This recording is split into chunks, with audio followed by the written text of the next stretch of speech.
Guys, welcome to my YouTube channel the golden law. तो आज हम बात करने जा रहे हैं इंटरप्रिटेशन ऑफ स्टैट्यूट्स की।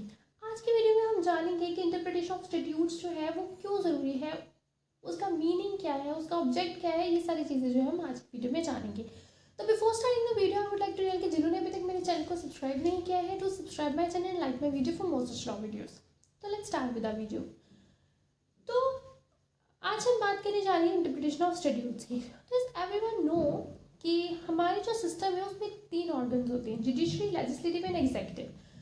तो जितने भी लॉस वगैरह बनाने होते हैं, जितने भी एक्ट्स वगैरह बनाने होते हैं, वो सारे बनाने का जो काम होता है वो लेजिस्लेशन के पास होता है। तो जितने भी लॉज और एक्ट्स बनते हैं वो कौन बनाता है? वो लेजिस्लेशन बनाती है। लेकिन लेजिस्लेशन के पास इतना टाइम नहीं होता कि वो लॉज को बनाने के बाद वह उन्हें इंटरप्रेट भी करे। तो इसलिए जो इंटरप्रिटेशन का काम है वो जुडिशरी करती है। एज लेजिस्लेशन जो है वो उन सब लॉज को बना सकती है लेकिन उनको इंटरप्रेट नहीं करती। जितनी भी आने वाली सर्कमस्टांसेस हैं उन्हें प्रिडिक्ट करके उन सब चीज़ों में वो कैसे लॉ अप्लाई होगा, वो सारी चीज़ें जो है वो ना ही तो लेजिस्लेशन के लिए पॉसिबल है और ना ही उसके पास इतना टाइम है। तो जब लॉ को इम्प्लीमेंट करने की बात आती है, उसको इंटरप्रेट करने की बात आती है, तो वो जो है वो जुडिशरी करती है। अब अगर हम बात करें इंटरप्रिटेशन की, तो इंटरप्रिटेशन जो है उसका क्या मीनिंग है? इंटरप्रिटेशन वर्ड जो है उससे एक लैटिन टर्म इंटरप्रिटेरिया से डिराइव किया गया है। इंटरप्रिटेशन का मतलब होता है टू प्रोवाइड मीनिंग। इसका लिटरल मीनिंग जो इंटरप्रिटेशन का है, it's mean to provide meaning to something. And statutes जो है उसका वो क्या होते हैं? जितने भी लॉज हैं, एक्ट्स हैं, वो सारे हमारे स्टैट्यूट्स हैं। तो अगर हम पूरे इस टर्म को देखें, इंटरप्रिटेशन ऑफ स्टैट्यूट्स, तो इसका मीनिंग क्या होगा? To provide meaning to acts and to provide meaning to laws. तो अभी अगर हम देखें ना, तो जब भी कोई लेजिस्लेशन किसी लॉ को, किसी एक्ट को पास करती है, तो उसे पास करने की जो उसे विल होती है उसे पास करने की, वो तो उसके जो हमारा एक्ट होता है उससे एक्सप्रेस हो जाती है। जैसे अगर उसने डॉरी प्रोहिबिशन एक्ट को पास किया है तो हमें पता है कि उसकी विल क्या है कि जो भी डॉरी के रिलेटेड केसेस हैं उन्हें प्रोहिबिट करने की। अगर इंडियन पीनल कोड उसने पास किया है तो हमें पता है कि जितने भी ऑफेंसेस हैं उसको पेनलाइज करने के लिए उसने आईपीसी को पास किया है। लेकिन अभी ये जो हमारी जो विल होती है उस लेजिस्लेशन की, वो तो हमें through that act, through that law पता चल जाता है, बट उसकी इंटेंशन कभी कभी जो है वो क्लियर नहीं हो पाती है। अगर वर्ड्स उसमें जो भी अनक्लियर लिखे हों या एम्बिगियस लिखे हों, तो उस केस में जो इंटेंशन है ना लेजिस्लेशन की, वो हमें नहीं पता चल पाती है। तो उस केस में जो जुडिशरी है वो उस लॉज को इंटरप्रेट करती है सो दैट हम लेजिस्लेशन की इंटेंशन को समझ पाएँ। इंटरप्रिटेशन का जो मेन ऑब्जेक्ट है, it is to know the intention of the legislation while making the laws.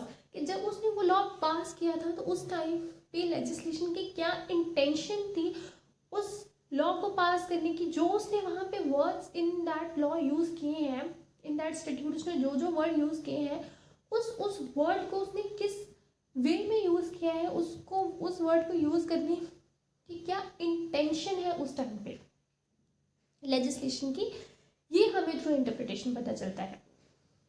तो मतलब अगर हम कह सकते हैं कि मान लो अगर कोई भी लेजिस्लेशन ने कोई स्टैट्यूट पास किया है, तो वहाँ पे अगर हमें नहीं पता चल रहा, कोई वर्ड है जो अनक्लियर है, वो किस वे में यूज़ किया है, किस इंटेंशन से यूज़ किया है, जब अगर हमें वो नहीं पता चल रहा, तो उस केस में जो जुडिशरी है वो उसे इंटरप्रेट करती है सो दैट हमें पता चल जाए कि जो लेजिस्लेशन है उसमें से किस इंटेंट से यूज़ किया है।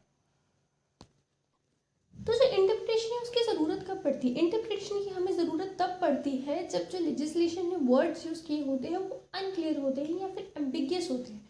तो उस केस में उन वर्ड्स की सही मंशा को, सही इंटेंशन को समझने के लिए इंटरप्रिटेशन की ज़रूरत पड़ती है। अगर वर्ड्स क्लियर हैं, एम्बिगियस नहीं है, तो उस केस में तो ज़रूरत नहीं, बट अगर अनक्लियर है और एम्बिगियस है तो देयर शुड बी इंटरप्रिटेशन। अभी जैसे एक केस था Ram Avtar versus assistant sales tax officer.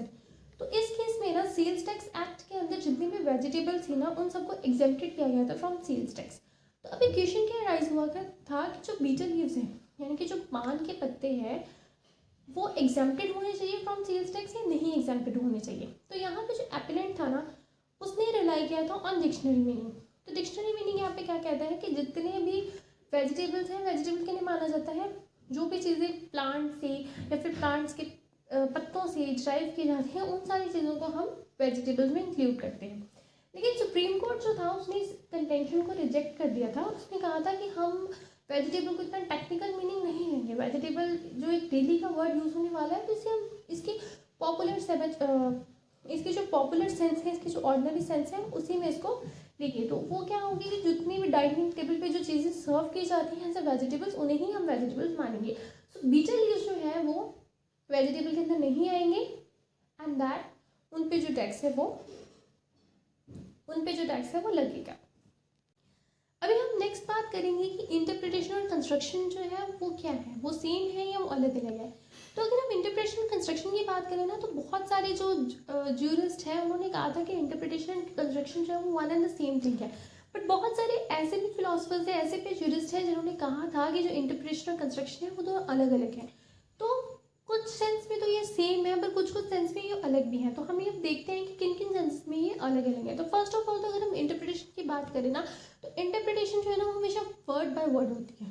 ठीक है, कि अगर हम इंटरप्रिटेशन करें तो जैसे कोई भी वर्ड आ गया, अगर कोई भी वर्ड आ गया जो एम्बिगियस है या फिर अनक्लियर है, तो उस केस में उसे हम इंटरप्रेट करेंगे, तो should be word by word. लेकिन अगर हम कंस्ट्रक्शन की बात करते हैं तो उसका क्या मतलब होता है कि वहाँ पे हम कंक्लूजन ड्रॉ करते हैं। तो जब हम कंक्लूजन ड्रॉ करते हैं ना, तो उस केस में तो ऑब्वियस सी बात है कि हम एक दो वर्ड पढ़ के उसको कंक्लूजन को ड्रॉ नहीं कर सकते, हमें उस पूरे को पढ़ना पड़ेगा टू ड्रॉ ए कंक्लूजन। ठीक है ना। तो जो कंस्ट्रक्शन है उसमें हम कंक्लूजन ड्रॉ करते हैं, जो इंटरप्रिटेशन है वो वर्ड टू वर्ड होती है। सेकेंड चीज़ है कि जब हम इंटरप्रिटेशन करते हैं ना, तो जैसे एज अ सेट कि ये वर्ड टू वर्ड होती है, तो वो बेसिकली जो है वो पार्टली हम कर सकते हैं, लेकिन जो कंस्ट्रक्शन है वो हमें कंक्लूजन ड्रॉ करना है तो ऑब्वियसली हमें पूरा पढ़ना पड़ेगा, तो वो पार्शली हम करना पॉसिबल नहीं है, वो हमेशा होती ही होती है। तो अगर इंटरप्रिटेशन में हमें लिंग्विस्टिक मीनिंग पता चलते हैं और कंस्ट्रक्शन से हमें उस पर्टिकुलर स्टैट्यूट को लागू करने का जो लीगल इम्पैक्ट है वो हमें पता चलता है।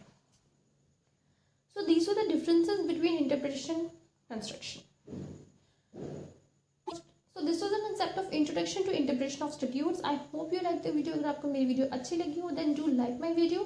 और हमने और भी बहुत सारी प्लेलिस्ट बनाई हुई है जिसका लिंक मैंने डिस्क्रिप्शन में दिया है. You can check it out from there. And for more such law videos, do subscribe my channel, like my video. Thank you guys.